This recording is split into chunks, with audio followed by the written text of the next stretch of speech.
শুধুমাত্র ৩৬ দিনের জুলাই অভ্যুত্থানে ফ্যাসিবাদের পতন হয়নি।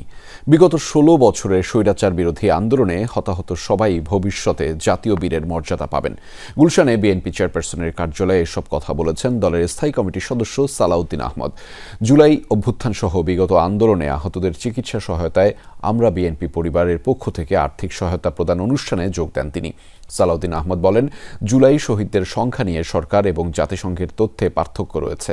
এখনও সঠিক তালিকা করতে না পারাকে ব্যর্থতা হিসেবে উল্লেখ করেন বিএনপির এই নেতা। বলেন, শুধু রাষ্ট্র কাঠামো সংস্কারের মধ্য দিয়ে কাঙ্ক্ষিত সংস্কার হয় না, যারা রাষ্ট্র পরিচালনা করবে তাদের মানসিক সংস্কার ও দৃষ্টিভঙ্গির পরিবর্তন দরকার।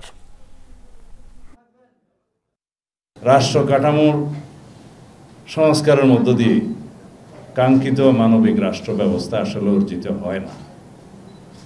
কারণ এই রাষ্ট্র ব্যবস্থাটা যারা পরিচালনা করবে তাদের মানসিক সংস্কার হওয়া দরকার, জনগণের মানসিক সংস্কার হওয়া দরকার, আমাদের দৃষ্টিভঙ্গির সংস্কার হওয়া দরকার।